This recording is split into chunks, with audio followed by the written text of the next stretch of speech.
Hey everyone, and welcome to this new tutorial. And today I'll be covering the opacity effect in CSS.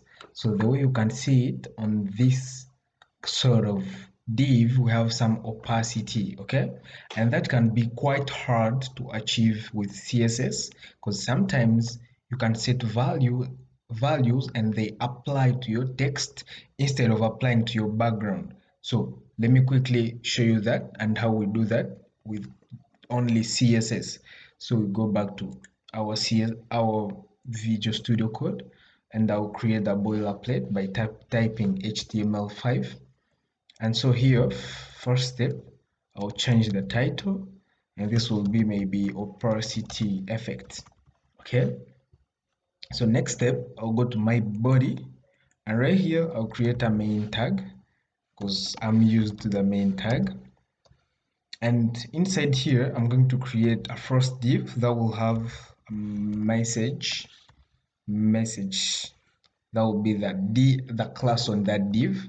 So secondly, inside of that message, I'll create message text like this. So after creating that, I'll put some dummy text right here. So in my CSS, first step, I'll select all the elements. So I'm going to select all the element like this and give them a margin, okay? So that we remove that default margin given by the browser. So I'll say margin, and this margin is going to be equal to 0.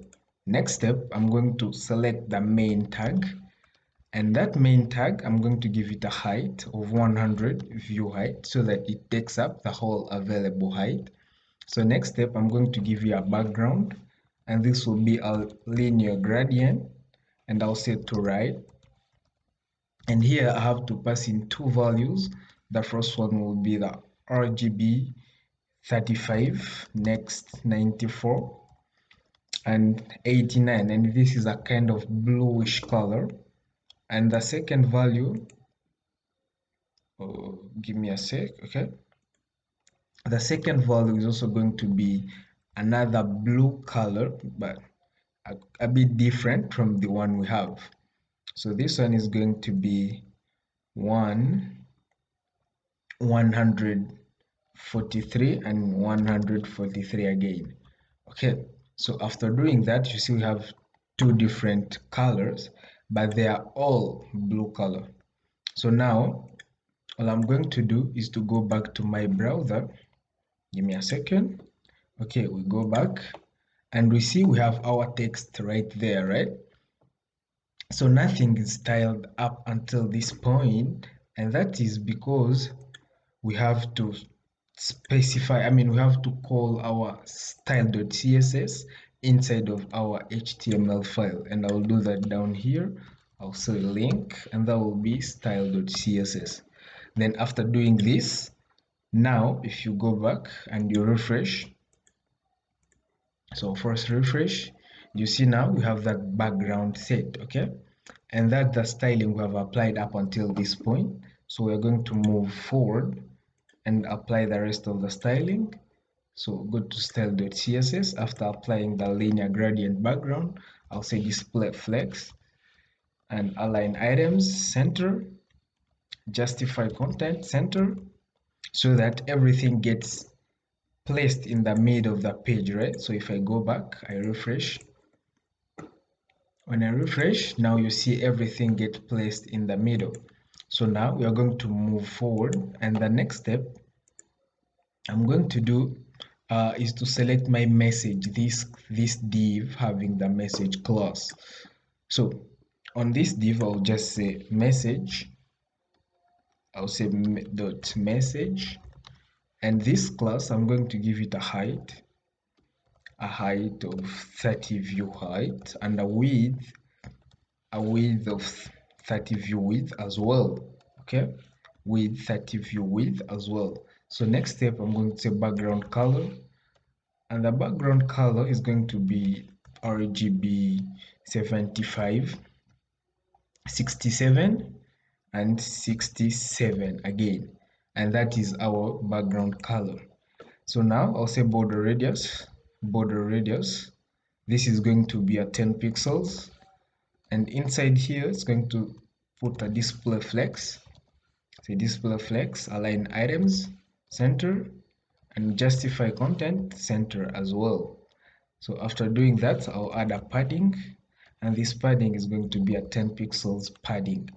Then after doing this, if I go back to my browser, I refresh, you should see some changes. Okay, now we get some cool changes, right? But now I would like to change this color to a white color so that we see the text very well. So all I'm going to do is maybe to set that, and I'm going to select, because the text is inside of this div of message text.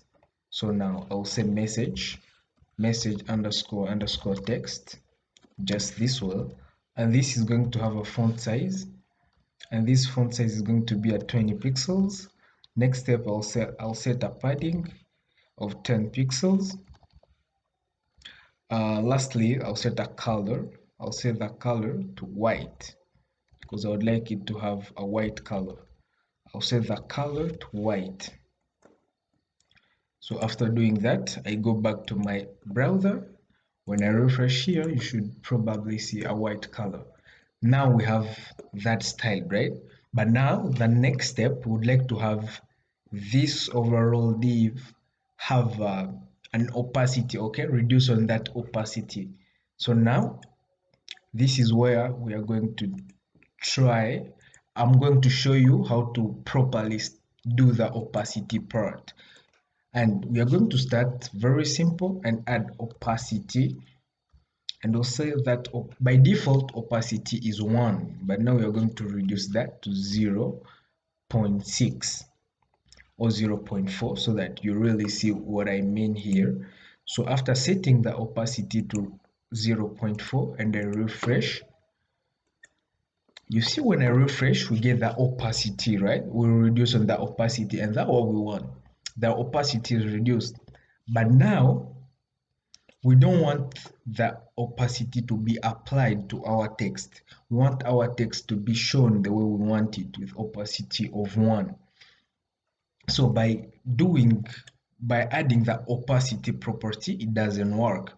And that is because the opacity properties applies to the element and all its children. But now to set that properly, I'm going to show you how to do that. And for this, I'll go back here and delete this opacity property and come back to my background, okay? And this background, as you know, RGB stands for red, green, and blue. Now we are going to add another property called alpha, and that becomes RGBA. Now the alpha property stands for the opacity now. So by default, the opacity is 1. And now if you want to decrease on the opacity, going to do 0.4, and now that will make that opacity apply to that specific element and not to its children.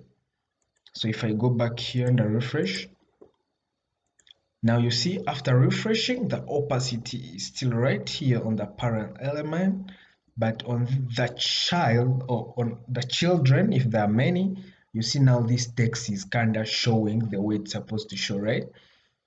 That's how you do it. So if you have ever wondered how to do that properly, don't set the opacity, but instead add the RGBA so that it applies to only that element and not its children or its child.